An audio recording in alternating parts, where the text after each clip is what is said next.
A very pleasant good morning, good afternoon, and good evening. Magandang umaga, magandang tanghali, magandang hapon, at magandang gabi. Whatever your timeline is, or your time zone is, and wherever you're located, together with Mr. Paglinawan, this is Rita Gadi, welcoming you to another program of Crossfire. For this afternoon, we are going to discuss fundamental changes, and that, of course, begins with our Constitution, which is now the subject of, some kind of agreement and disagreement in our Congress. The lower chamber has agreed that there should be a constitutional convention to write a new constitution that will be passed on to the Senate, but in the Senate, we still have to see how they're going to react to this. But as we have always declared in many fora, the life of a nation is indeed beginning and ending in the fundamental law, whether it is written or whether it is oral. But it seems that the call of the hour now is to have a responsive constitution. How many have we had so far? 1898, 1935, 1943, 1973, 1987, and now it is 2003. Over the past several administrations, there have been attempts to write a new constitution. It was never realized. So we see now another attempt that's coming up, and perhaps now it is really due that we write a new constitution, because a responsive constitution is actually a conscience call, because it lies at the very heart of our life as Filipinos. Not only when we stand to salute the flag, or we sing the national anthem, or we salute our leaders, or we vote for our politicians, or we perform a civil, private, or public duty. Whatever it is, we function as a nation, and the fundamental law is what guides us. But if we look at the origin of laws, we who are students of law know that the first book that was actually given to us to read was Roman law. But then, of course, we also had the civil code, the Spanish civil code, on which was based many of the provisions of what we have now as the Philippine Civil Code. But beyond that, we had, early 15th century, we had the Code of Calantiao. Then we also had Maragtas, but then, of course, that had only one provision. Be that as it may, if we go by timelines, there have actually been so many countries in the world, civilizations, that have come up with their fundamental law, or at least a constitution as we call it today.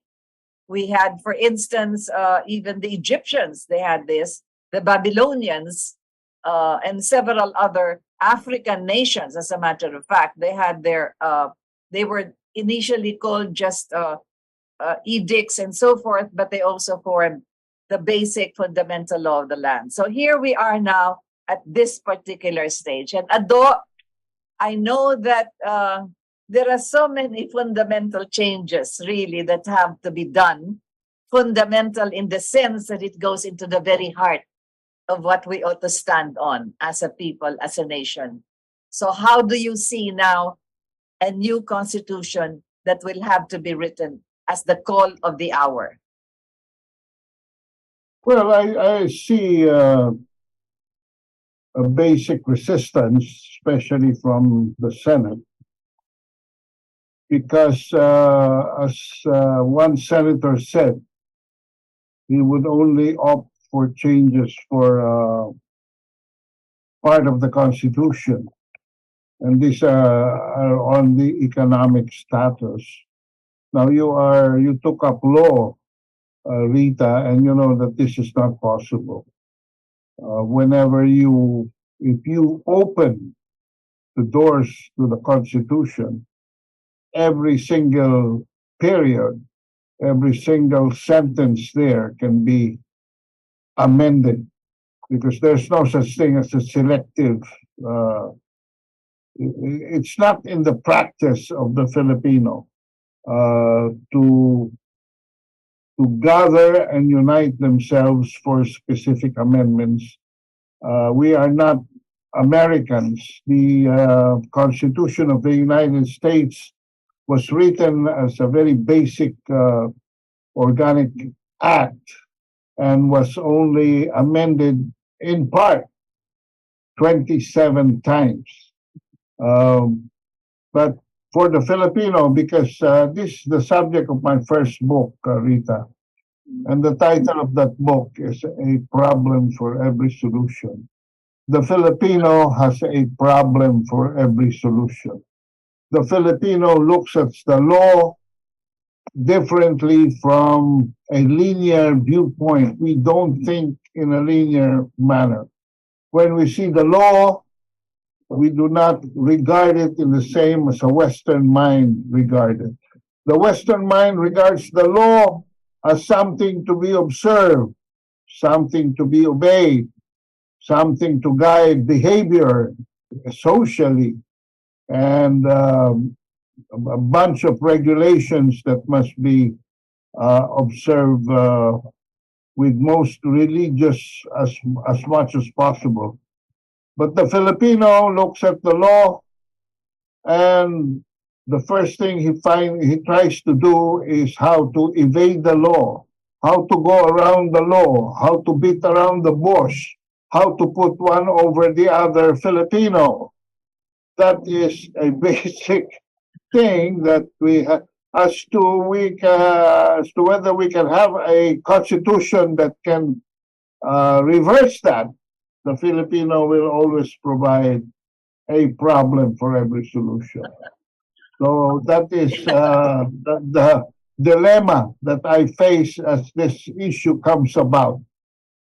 Or there could be, yeah, or there could be a provision at the end of all the writing, none of the above, or or something to that effect anyway. But you're correct. There is something in the manner by which we think that goes not linear, but that there are so many appendages attached to what is basic and what is fundamental.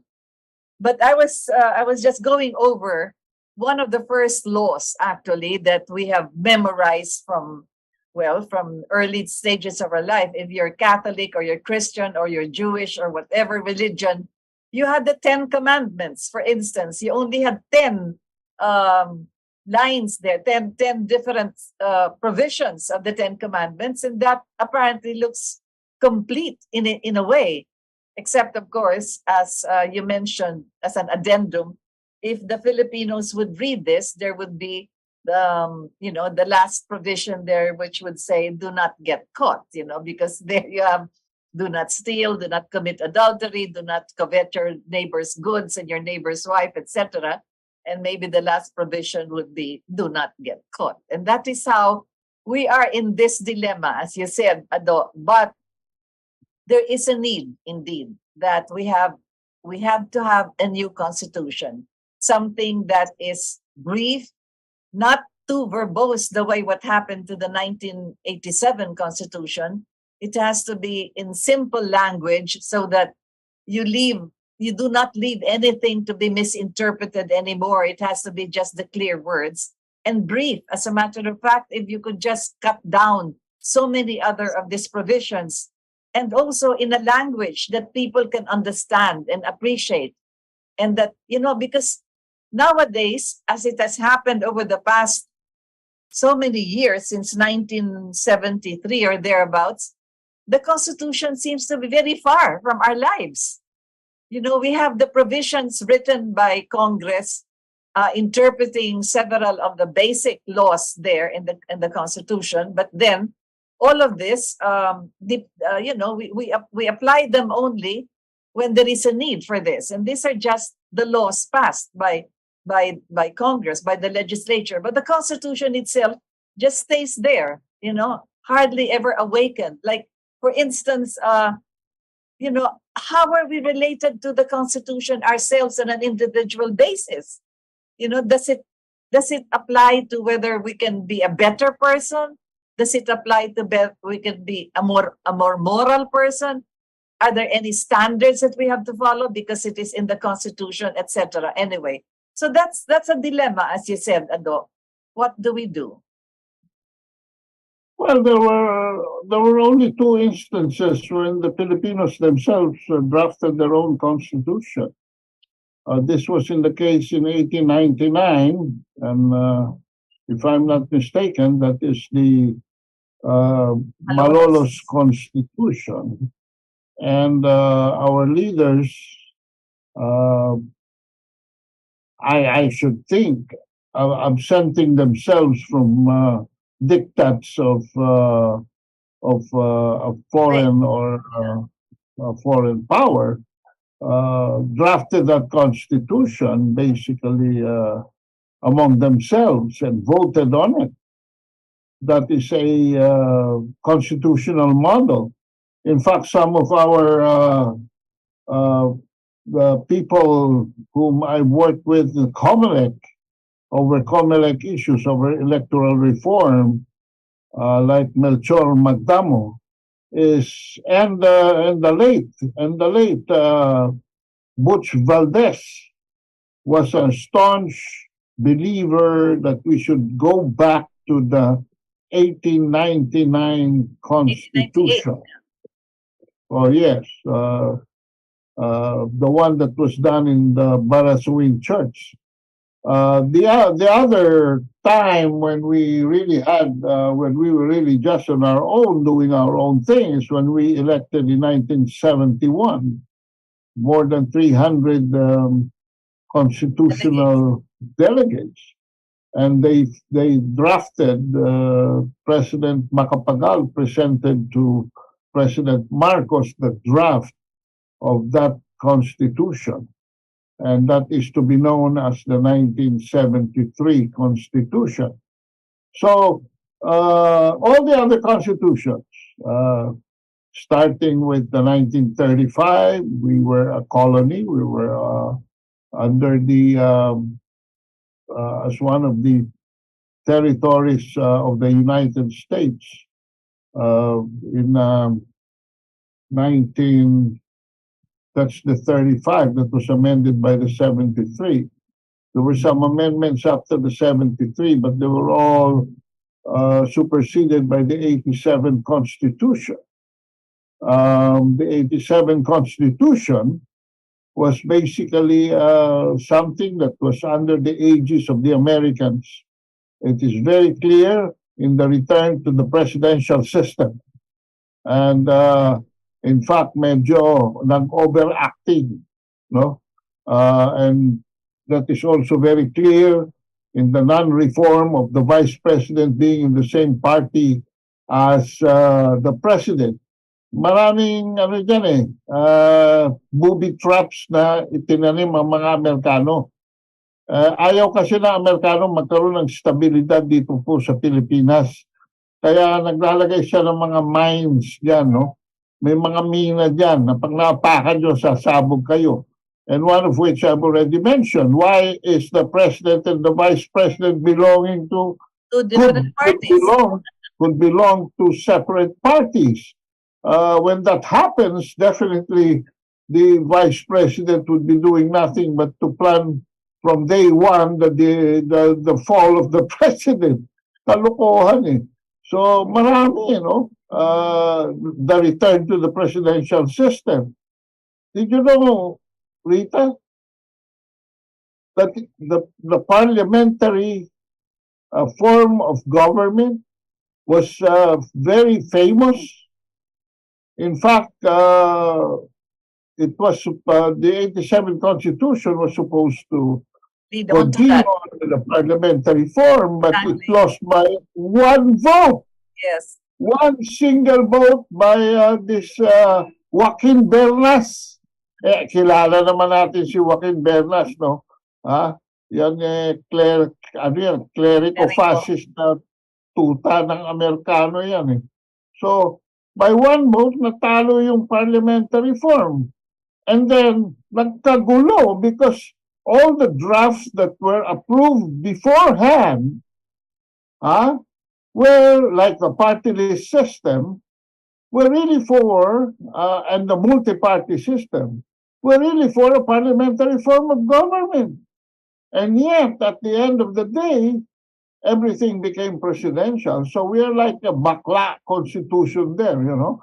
A form defined as presidential, but with the body of a parliamentary form.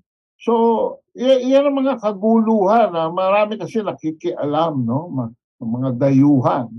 And now we are at the stage when we realize that the 87 Constitution is not only verbose, but overreaching and overarching in most instances. And actually, it was reactive more than anything else, because remember Correct. that the composition of those who wrote the 1987 Constitution was comprised of men and women that were chosen. Pinili sila ng presidente at the time, President Corazon. That was the Constitutional Commission. Yeah, that was what it was, you know. So they did not represent the people as needed for a convention of delegates that ought to have represented 81 provinces, 15 regions, in general, the people. Kaya yun ang malungkot. That is exactly what we have had over the past 37 years. Kaya all the attempts in the past administrations to have a new constitution hindi natutuloy. Kasi parang yung lahat ng nakalagay doon ay napakinabangan ng mga nag-take over na from 1986. And so what happened was maraming mga hindi na naayos. As a matter of fact, you know, even this problem we're having with the South China Sea area, wala naman sa kahit na anong constitution yan na nakasulat, hindi ba? Except in the original 1935, which was adopted, I believe, in the 1973, yung sinasabing the territories that are belonging to the Philippines by historic right and legal title, and this was in reference to Sabah more than anything else. Wala namang sinabi doon, and islets and rocks, etc., so many nautical miles from our islands of Palawan, etc. So ngayon, andyan na yung ating problema dito sa Sulu Sea, dito sa South China Sea, dito sa Taiwan Strait. Ano pa ba yan? Yung mga major passageways into this particular navigational highway. So, kinakailangan talaga na magkaroon na ng sulat in general terms, if it will have to be written that way, but at least could be utilized as the foundation for the discussion and the... Okay. Yeah. But You open a can of worms, Rita. Yeah. This matter of sovereign territory, I think, is what you are referring to. Exactly, yes. The present definition of our sovereign territory is still insofar as the Treaty of Paris of Paris, 1898 yes. 1898, and the yes. Treaty of Washington of 1900. At ito ay pinagtibay ng a series of definition of baselines, no? The latest of which was Republic Act 9522. I know this by heart because I just wrote about it in a column. And itong 9522 was done in 2009. 2009, and that was before yung ignoramus na Pangulo natin na si Noynoy Aquino ay nag-take over. Bakit sinabi ko na bakit diyan nagsimula? Dahil siya ho ang nagsimula ng mga kaguluhan natin sa West Philippine Sea. No? South Dahil China Sea. unang-una, tinawag niyang West Philippine Sea yan by merely an administrative order number 29 series of 2012. But You don't just do that. Kaya No nga any sabi, basis, yeah, no basis in law, in international law. ni Supreme Court Justice Francis Hardilesa, ano ba itong pinag-uusapan? Alam mo, lahat ng mga nagsasabi na atin yung West Philippine Sea, oy, kung kayo'y naniniwala dyan, sasabihin ko na, humarap kayo sa salamin at sabihin nyo sa salamin, I am Bobo. I am Bobo. Bakit? Wala pa po tayong new baselines law since 95-22 because that was done in 2009. Kaya sabi ni Francis Hardilesa, together with itong si Melissa Loja and Professor Romel Regalado Batares, itong mga international law academics, na very objective, no? Ang sinasabi nila is we should amend RA 95-22 and define the longitudes and latitudes, no, of our sovereign territory. Kasi itong mga unggoy dito sa Philippine Coast Guard na pinamumunuan ng isang another ignoramus, itong si Commandant Admiral Abu na pinagre-resign na ni Harry Roque dahil sa kabobohan, at saka yung kanyang tuta na si J. Tariela ay engaging in politics, ang Coast Guard, defining our baselines. Ang tanong ko sa Coast Guard, alam ba ninyo kung nasan kayo? Kasi insofar as the Chinese are concerned, you are lost at sea. Dahil wala naman kayong longitudes and latitudes na pinagtitibay ng batas. Sabi nga ni Rita Gadi, kailangan i-legislate yan at gawing batas. Hindi pwedeng administrative law lang, magdodrawing ka dyan, sasabihin mo, tawagin natin West Philippine Sea yan, iski gumawa ka pa dyan ng mapa, like ng maraming ginawa, itong si former Associate Justice Antonio Carpio, he reinvented himself from a Supreme Court Justice to an official cartographer of the Philippines. To become the Supreme Bobo. You know, in ancient times, we navigated the world not with all of this latitude and longitude na sinasabi mo, but the positioning of the stars. So kahit na sa kasalukuyan, gagamitin natin ang astrological design sa galaxy, makikita pa rin natin kung paano yan ang galaw dito sa lupa. Now, as you said, where are we basing all of this? Just by words. Hindi pa pwede. Kaya nga sinasabi natin, the call of the hour now is to have a foundation for all of this. The fundamental law should be clear enough because yung tinatawag nga, yan, binigyan din na ng karatula yan. Sinabi mo na ito at one of our meetings, 9 dash line, 11 dash line. Wala yan sa history, walang dash yan. Yung dash is a broken line. My goodness, if you do navigational cartography, ay diretso yung mga linya na yan kung saan ka dadaan. Hindi pwedeng putol-putol. Ang ibig sabihin, sa gitna ng putol-putol na linya, pwede ka pang lumusot. My goodness. I mean, that is just the simple cartography interpretation when you have those dash line that. Pero ginagamit yan. Ginagamit ng Amerikano, ginagamit ng mga kung sino-sino yung AUKUS dyan. And that is exactly why we go back to this.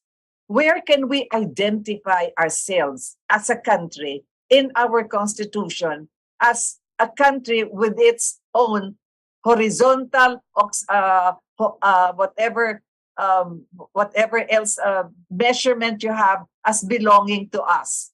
Belonging does not necessarily mean that you have ownership, kasi ngayon marami ng terminology ng sovereign rights. Meron na rin terminology ng tinatawag na you have the permission to do fishing, etc., together with others who can also do their own fishing within those waters. Kaya lahat yan kailangan mahimay sa kasalukuyan at ilagay na so that we can identify clearly exactly where we stand as far as the world is concerned, especially the waters. And it all starts with defining our baselines. Exactly. Alam po ninyo mga kabansa, ano ba ang pinagbabasihan ng poder? Ayan ang tawag dyan poder. Hindi ho ba titulo? Itong ating titulo, pag tinignan nyo sa likod, meron ho mga numero yan. Meron ho mga baselines yan. No? From this corner to this corner, from the east to the west, east, west, etc. Ganyan. No? Kung nasan yung mga posisyon ng mga muhon para ma-distinguish kung hanggang saan tayo at saan naman nagsisimula ang ating kapitbahay. Ang nangyari, napunta ang Rita, napunta ang diskurso hindi sa poder, kundi napunta sa parking lot.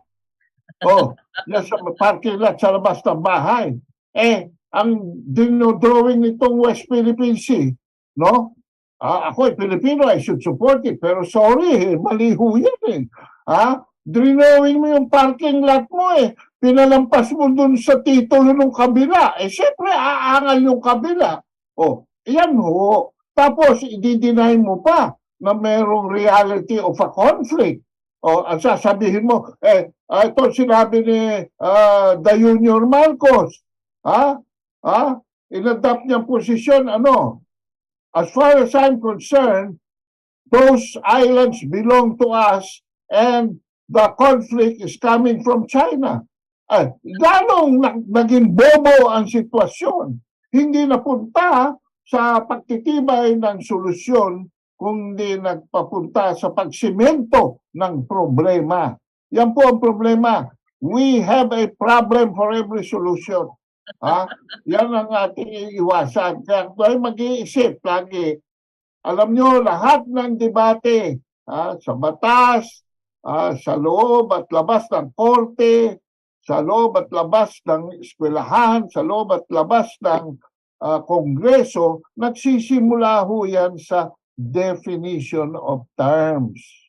And the very basic definition of terms, yung pinaka-basic, yan po yung tinatawag na konstitusyon. Exactly. Yan po ang topic natin for the day. Exactly. Yung fundamental changes na nangyayari sa mga nakaraang mga administrasyon ay kinakailangan ay maging fundamental na gayon sa bagong constitution. Remember that phrase that I mentioned, which I have repeatedly also talked about, historic right and legal title. Pag sinabi nating historic right, we also recognize the history of other countries, hindi lang atin. That is precisely why meron yang phrase na yan, the territories that we recognize by historic right and legal title. Yung sinasabi ni Mr. Ado Paglinawan, na yung legal title, yan ang mga measurement na yan. Yung sinasabi niya noong 1898, yun lang talaga ang sinulat nila sa Treaty of Paris na belonging to the Philippines. Yun ang masasabi natin legal title. Sapagkat binenta tayo, we were sold by Spain to America, and America defined what Spain was selling, and what they were buying. And that is where, yan lang yan ang nakasulat doon. Ngayon, pag sinasabi natin, historic right, eto ang China, a civilization 2,500 years ago. Kung talagang hahalongkatin, talagang kaya nga tinawag yan na South China Sea. But then, they also have given allowance to the other demarcation lines that were done by other colonizers. France in Vietnam, yan. Dito sa Malaysia, the British. Dito sa Taiwan, kasi part yan dito sa northern part na gusto rin kunin ng mga Amerikano, which belongs to China. As a matter of fact, it's just a province of China. At naman dito sa baba sa atin, dyan sa merong Sulu Archipelago, yan dinadaanan nila na Malacca Strait. Kaya nga ang Amerika gusto nang kunin din yan, gusto nilang i-claim din, naggumawa na nga ng bansa doon yan yung Timor-Este. Nagtayo na nga sila dyan ng government na nilagay ang unang nilagay dyan, binigyan pa ng Nobel, binawi sapagkat may problema pala sa moralidad. At saka, Diba? yung mga nakakaintindi talaga ng kasaysayan, itong problema natin sa South China Sea, hindi kay Noynoy Aquino sinisimulan, no? Kundi doon sa 1951 Paris, Treaty of San Francisco. San Francisco, yeah. Bakit? Kasi po doon sa Treaty of San Francisco, dapat po mag-meeting yung mga Allied forces at itanggapin ang pag-surrender ng Japan ng mga areas na inokupan niya. And one of these areas was the South China Sea. Pero hindi sinama sa diskurso yan. Precisely because America was not interested in international peace. Siya lang ay interested sa kanyang pagdedeklara ng isang Pacific Security Lake to secure itself. Nandiyan ang Alaska sa norte, nandiyan ang mainland USA sa kanan, sa silangan, nandito sa bandang southeast, pababa, ang Hawaii, ang Guam, nandito sa itaas ang norte na Alaska, na-mention ko na yan. Tapos dito sa kaliwa, kaya niya kinaibigan ang Japan. At para magkaroon siya ng liberahe diyan sa South Korea sa kaliwa, sa kanluran. At sa ilalim, kaya tayo itinali sa tatlong treaties, the Mutual Defense Treaty, the Military Bases Agreement, and the Military Assistance Pact. Yan, itinali tayo dyan, kaya tayo nasa ilalim. Pag binilugan mo lahat yan, yan ho ang kabuuan ng Pacific Ocean. Walang pwedeng maghari-hari dyan kung hindi ang Amerika lamang. Mas interesado siya doon. Pero, yung problema ng Japan sa Russia, katulad ng Kuril Islands, hindi inayos. Yung problema ng Japan sa China dito sa Daoyo Island na tinatawag ng mga Hapon na Senkaku, hindi inayos. Yung problema ng Taiwan dun sa Ito Aba sa loob ng South China Sea, hindi inayos. Etc. Kaya noong 1976, nakita ni Marcos ito, ni Presidente Marcos, at sinabi niya na matagal nang walang nangyayari dito sa mga isla na ito. So, gumawa si Marcos ng claim na tinatawag natin ngayon na Kalayaan Island Group. Yung claim niya na Kalayaan Island Group was based on a international law on the principle of terra nullius. Walang nag-ookupa for a long period of time. So, meron tayong pinanghahawakang argumento dyan. Of course, meron ding argumento ang China, kaya, ayan, merong conflict. Pero, balik ko yan, kung hindi naman natin i-define ang ating baselines, wala hong proteksyon. Miski na yung Kalayaan Island Group, miski na yung tinatawag na West Philippine Sea, miski yung tinatawag natin sa ating Katipunan na parte ang North Borneo ng Sulu. Wala hong katinuan yan. Kailangan i-define natin yan at tama si Hardelesa, tama si Dr. Melissa Loha, tama si Professor Romel Regalado Bagares, na kailangan yan, nag-propose na sila, nag-draft na sila ng bill, at itong bill na ito, sinamit binigay nila kay Harry Roque for submission to President Duterte, and I suggest Harry Roque should make a resubmission to the Junior Marcos, kasi mukhang mukhang lutang ang posisyon ng ating Pangulo dito sa issue na ito. So there you see the importance of how all of this boils down to a new constitution. Para dyan pa lang sa simula, pag sinasabi ng definition of territory, at lahat ng yan ay nakasulat na. Maliban dyan, marami pang ibang provisions na kailangan ngang ayusin. Hindi lang ayusin, ngunit magtalaga ng panibago. Sinasabi Nagkaroon pa rita ng sabuatan. Kaya nga may grupo ngayon na kinukonsidera si Cory Aquino na traidor dahil pinatanggal niya sa 1987 Constitution yung provision ng historical and legal rights. Exactly. Oo. That's Yan. very true. Yes, yan ang parang Dahil kesyo may kasunduan daw si Ninoy Aquino at ang mga Malaysiano, yung mga Malaysiano, maraming Malaysia yan. So, i-abandon na raw natin ang claim natin sa Sabah. So yan mga kabansa, everything, the new constitution must start with the basic definition of terms, the very basic definition of our baselines, and the very foundation. Hindi naman dapat ilagay lahat yung mga longitudes and latitudes because that can be in the Harderesa law, kumbaga, no? Pero ibalik yung ating claim in behalf of historical and legal rights. Can you just imagine that phrase of historic right and legal title? That already encompasses everything that is now subject to the conflicts with all of these other countries in the South China Sea. Sapagkat dyan talaga magsisimula, sino ba ang may historic right? Sino ba ang may legal title? Yun lang sana ang kailangan sundan dito sa kanilang pinagkakaguluhan. Ilang taon na yan, mahigit sa isang dekada na, yan tinatawag na Conduct of the Sea. Yan tinatawag na United Nations Conference on the Law of the Sea. Ang UNCLOS na yan. Yan tinatawag nga na navigational distance from your remotest island hanggang sa ilalim yung lupang nag-extend na yan. Lahat ng yan is, again, basic as far as historic right and legal title. Kaya sinasabi nga natin nung tinanggal yung phrase na yan, diyan nagsimula ang sangkatutak na interpretation. And that is why we should not leave it to interpretation. I go back to what I said earlier.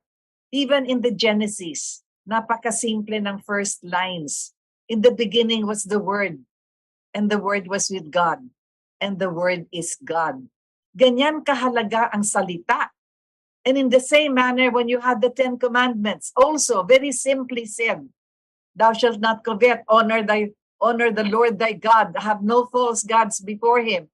Huwag ka na magdagdag ng ano pa dyan. If we can have a constitution that could be as specific, as brief, as exacting, and with the language by which we as a people and as a country can identify with.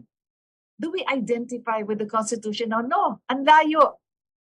Yung sinasabi ni Ado na sa Amerika, ang sinasite nila parate, according to Amendment number 4, Amendment 96, Amendment so forth, and all of that. Dito sa atin, kahit na pagsabihin according to the Constitution, lumalabas lang yan pag umabot na sa Supreme Court. Pero sa common tao, na tayo ang kinakailangan na irepresenta ng Constitution na yan, we don't say that. Pag ikaw nahuli ng theft, nahuli ka ng whatever it is, so you do not say that according to the Constitution. But that is exactly what I'm driving at. The Constitution is so far away from our ordinary lives and it should not be. Sapagkat parang nilagay mo lang dyan, parang decorative purposes lang, which should not be. In American constitutional law kasi, by mere filing of a bill to amend the Constitution, provided the vote requirement is not a simple majority, they can amend the Constitution already. That is why it can be specific amendment. And they have 27 specific amendments to their Constitution. Dito sa ating Constitution, that is not provided for. No? Kaya, lumalabas ngayon, and this is the dilemma of itong ating si Robin Padilla, ay naghahanap ng kakamping Batman sa Senado, ay wala siyang makuhang 2/3 vote. Bakit? Bakit? Dahil mga kabansa dito sa ating bayan, kasabwat ng mga naghaharing uri at ng mga oligarko at ng mga nakikialam ng mga dayuhan, ang mga senador. Sila ang mga proxy dito sa ating demokrasya. Kaya ang tono ng Constitutional Convention of 73 at yung gustong palabasin din ng CONCOM, from CONCOM to CONCOM, ay parliamentary, hindi nasunod. So ngayon, gusto nating bumalik sa parliamentary. Bakit? Unang-una, bakit po? Dahil ang laki ho ng gastos ay puro naman mga karamihan ng mga senador natin ay wala namang laman sa pagitan ng kanilang dalawang tainga. No? Ay, hindi lang yun. Naging seat sila ng dinastiya. Dalawa ho ang bilyar na senador. Dalawa ho ang Cayetano na senador. Dalawa ho ang Estrada na senador. At yung iba naman, wala naman talaga may contribute na katinuan sa ating Senado. Kaya walang pupuntahan eh.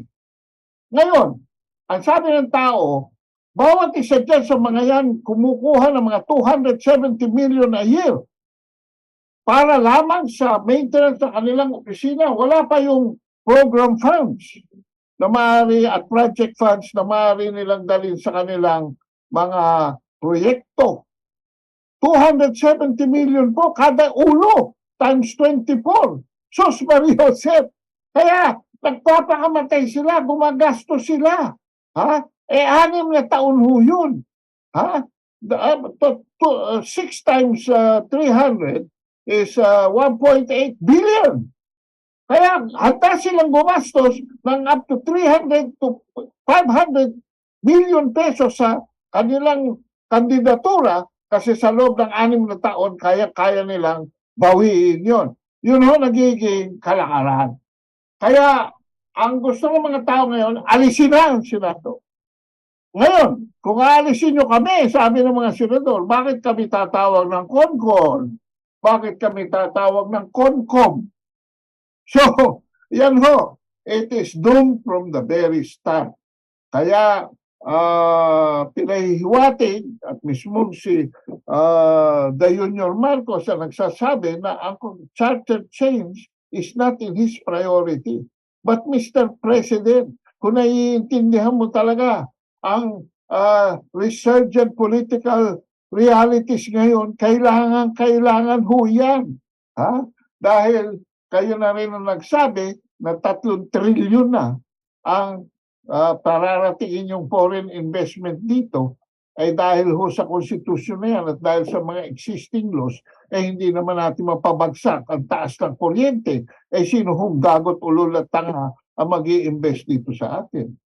So, we really need some basic changes in our legal structure. Exactly. Alam mo, Ado, kapapanganak ko pa lang ng aking pangatlong anak at katatapos lang ng aking kumpleanyo noong Mayo, I was 23 years old.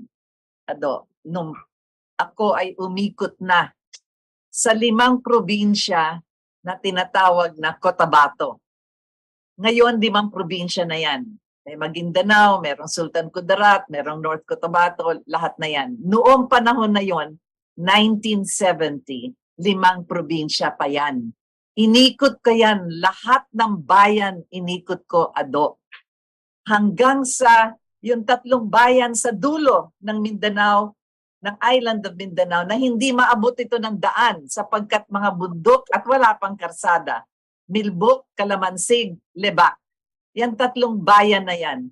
Kailangan lumabas ka sa Cotabato City, Rio de Grande de Cotabato, lalabas ka sa Celebes para maabot mo yan 3 bayan na yan. Inabot ko yan. Pinuntahan ko. Ang aking security officer at that time na nag-ikot ako sa hindi lamang sa buong Cotabato, ngunit sa buong Mindanao halos, ay si Hashim Salamat. Librarian siya noon ni Udtog Matalam doon sa aming probinsya. Bakit ko inikot yan? Yan ang aming pinag-usapan sa bawat meeting na pinuntahan namin sa mga bayan na yan. Bagong Constitution. 1970 yun. Andyan na yung aming minumungkahi ng parliamentary at federal. Bakit federal? Aba, sa aming panahon noon, ang tawag nga namin sa Maynila ay gobyerno sa ruwang nga tao. A government of a foreign people. Hindi kami nabibigyan ng atensyon ng central government. Kaya naisip namin, federalism could at least strengthen our island of Mindanao para dito na magdidesisyon kung anong kinakailangan ng mga tao dito. So you can imagine, Ado, this crusade of mine has been ongoing from 1970 to this day.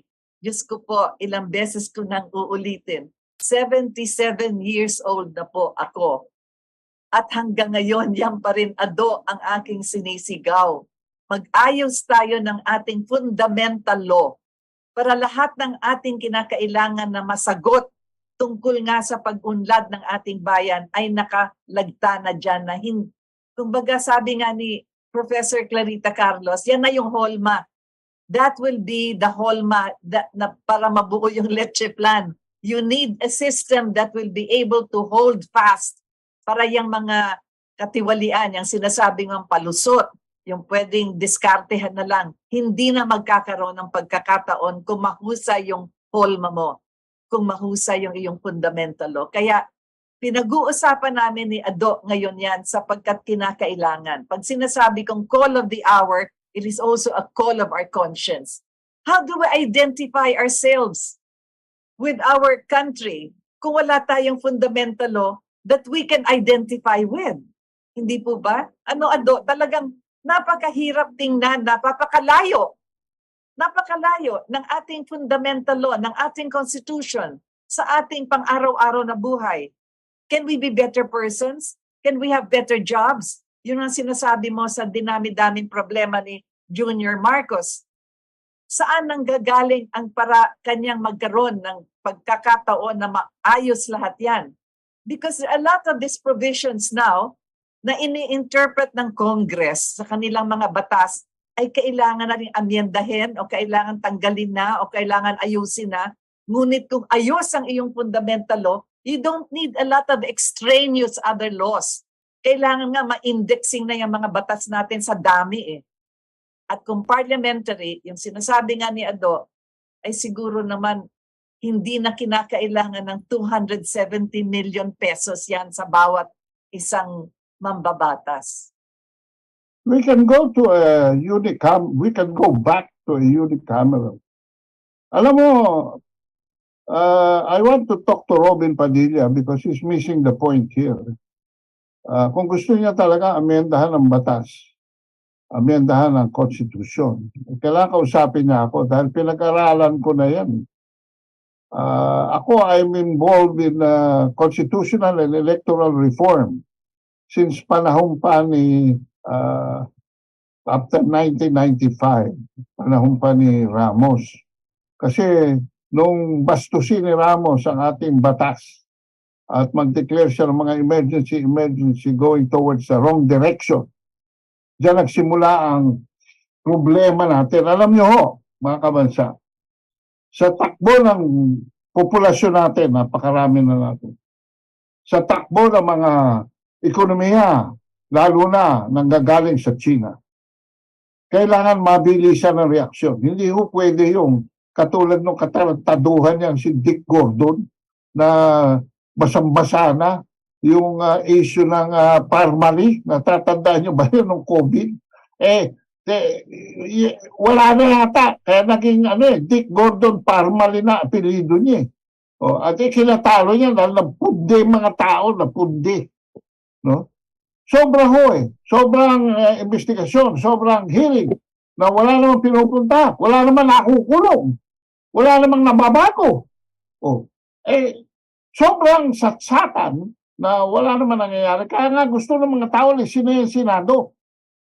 Tapos nadagdagan pa ng mga behavior nitong si Rapi Tulfo na kung saan sa Timbuktu yata galing ang utak nito, walang ginawa din kundi manghiya ng tao at ipilit yung kanya at Wala akong pupuntahan. So, ano ang sikreto dito? Nasa akin ang sikreto dito. At hindi ko pa masasabi, Rita, ng laharan dahil hindi ko pa pwedeng i-implement. I'm in the process of studying it, but I can amend the Constitution. Isa lang po ako with a majority of one. I can proceed amending this Constitution through my strategy. Pero I need the empowerment of like minds. I need, for instance, kaya ko pinupukpok ang KBL, I need the machinery. I need the machinery of people who have virgin minds about politics. Hindi pwede yung mga existing political parties dyan. Alam niyo, nakamatay na yung mga kontrabida ng KBL and I am impressed by the new memberships and what they want to do. But mayroong mga constraints, no? Yung mga ganyan. But I can. No? Number one, I need a machinery. Machinery of like minds who will work even for voluntary purposes. And I'm talking about the third option to amend the Constitution. And this is through People's Initiative. Alam niyo, maraming nadala sa People's Initiative dahil sa kabubuhan ng Supreme Court Justice Renato Puno. 2 beses siya pumalpak sa pag-aamenda ng Konstitusyon. Una, nung i-organize na ang pirma, and he used People's Initiative, pirma-pirma. Pero his methodology was ancient and anachronistic. Yung mga signatures na nakuha nila, babalik pa sa COMELEC, at COMELEC, bago bilangin, i-verify pa kung registered voters, yung mga pumirma doon. Because right now, it will require 8 million votes. Pero ako, with the help of technology, I can work with COMELEC para mawala yan. Para mawala yung first step of balakid na yan. Number two, yung presence nga, kaya kailangan ng machinery of volunteers, a nationwide volunteers, diyan sa level ng mga congressional districts. Because if I'm not mistaken, there are about 320 congressional districts. Can you imagine? I need 320 people or 350, gawin nyo na.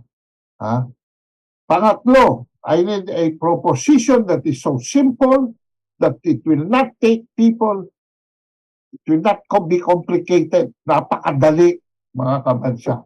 Pero hindi ko pa ibubunyag yan ngayon dahil nga kulang pa tayo sa preparasyon. But I can do it. And if I can do it, Rita, you can do it. Anybody can do it. Anybody who loves the country can do it. No? Walang partisipasyon ng Kongreso rito. Walang partisipasyon ng Office of the President dito. Ang partisipasyon na kailangan ko ay partisipasyon na minimal participation and supervision from the COMELEC. And I have 2 friends in the COMELEC now inside. Kaya ito magagawa ko. Hindi ito nagawa ni Renato Puno. Ang pangalawang failure ni Renato Puno ay nung bigyan siya ng mandato ni Duterte to form a federal draft. Alam niyo ba, mga kabansa, ako'y nanlilimahin na ang former Supreme Court Justice ng bansang ito hindi naiintindihan ang definisyon ng federal form of government dahil yung pong lumabas sa Constitutional Committee, yung Consultative Committee, na pinamuluan ni Renato Puno at ng nasirang Nene Pimentel, no? Ay hindi naman po federal. Kung hindi, it's even more stronger presidential form of government or unitarian form of government with 18 regions. Tapos, tinatawag nilang barangay federalismo. Kaya yan ho, ako mismo, no? Even though I was working with people inside the DILG, ako ho ang naging sanhi kung bakit hindi natuloy yung federal form, barangay federalismo na yan. Dahil lolokohin lang nila mga tao ang magre-resulta sa mas malaking kaguluhan. So kung kaya kong i-stop ang kalokohan ng mga tao para lokohin ang karamihan ng ating mga mamamayan, mga kabansa, kaya ko rin itayo yan sa pamamagitan ng tulong ninyo. Noon, meron akong programa sa radyo kaya I was very powerful informing public opinion. Well, wala na ho yan ngayon, but I am anticipating a return to radio soon. So let us just be patient. When the proper things come into place, I hope you will support Rita Gadi and I dito sa aming iniisip. Yan po, mga kabansa. Kung nakikinig po kayo sa amin, tandaan po ninyo kung sino si Ado Paglinawan at kung sino si Rita Gadi. We are the ordinary of the ordinary. Wala po kaming political affiliations or political background sa sinasabi nga. Ngunit nung sinabi niya na kailangan ng machinery ng KBL, sapagkat ito yung nagsimula, yung kilusang bagong lipunan ni President Marcos, ang nagsimula na nagtatag ng tinatawag na ideolohiya para sa ating bansa. It is very seldom that you come across a country or a people that can stand on an ideology. Mahalaga po yan. Kaya sinasaluduhan ko si Ado na gagamitin niya yung machinery na sinimulan diyan sa pagtatag ng isang ideolohiya. Because that is also what we need today. Marami sa atin sari-saring pinag-uusapan. Too many words. Yun ang lahat ng mga nababasa natin, punong-puno ng salita. Ngunit kinakailangan merong kaluluwa. There has to be the spirit of the Filipino, and that is the ideology na pinag-uusapan ng bagong lipunan, yung sinasabi nga ni Ado. Anyway, so that's how it goes. There are fundamental changes that will have to be done. This is not the first time we're talking about this. Pwede po itong ibang chapter pa ng ating mga darating na programa. Ngunit sa mga kinakailangan, ito ay aming nilalabas. Sa ngayon, marami na tayong natalakay sa mga nakaraang programa, sa EDCA, sa Mutual Defense Treaty, sa South China Sea at lahat ng yan. Ngunit ito, ang ating Philippine Constitution na siyang foundation ng ating bansa at foundation ng bawat Filipino to which every one of us should identify with. Yan po ang kinakailangan na ulit-ulitin natin. Maraming salamat po, Ado. Thank you very much that you brought this out quite lucidly, I must say, and brilliantly as an aside. Anyway, meron tayong mga nag-message sa atin. Ito na. Oo. Okay. Freddy Oredina, present. Reggie Maloloyan, Benido, good afternoon. Celia Roderos, thumbs up. M.E., blessed weekend. Madam Rita Gadi, Virgilio Villanueva, second to light. Good afternoon, Ma'am Rita, Sir Ado. Maita Baisa, Sir Ado, good afternoon po. May nasa bookstore po ba si Sir Ado? Gusto ko bumili pag-uwi sa Pilipinas. Ilagay nyo lamang po ang aking telepono 0917-336-4366. Yan po ang ginagamit ko para sa marketing ng mga libro. Algala, ulitin mo, Ado, yung number mo para mga contact sa'yo tungkol sa mga libro mo. Okay, 0917-336-4366. Al Galang, thumbs up. Good afternoon, Ma'am Rita and Kaado. Susan Rosales, magandang hapon. Katipuneros, Dante Sumawang, gandang hapon po. Mia Carmela, ako ng mga loyalista, yan, supporter po ni Jaime Marcos. Imelda Palapel, so relate po ako. Good evening all, San Lorenzo Ruiz Sacramento TV. Mula sa lahat ng Crossfire, sa beautiful ala Emil Dific, Ma'am Rita Serrado, ala Agamulak, layo naman. Watching from California, USA. Stay safe and may God bless us all, love one another, and peace not war. Freddy Oredina, astronomical, iboboto natin ay pinili na ng mga oligarko gaya ni Lito Bong at Tulupong. Solusyon is join BRICS, BRI to get money from the CIIB. Ito po yung bangko ng China, away from the IMF. World Bank show away greedy oligarchs to run public utilities. Biderio Candido Joselito, good day po, Ma'am Rita Serrado, buhay po kayo. Watching from the Ma'am Kingdom of Saudi Arabia, Efren Recibe, dapat concrete po ang territorial claims natin sa Pilipinas, hindi abstract. That's right.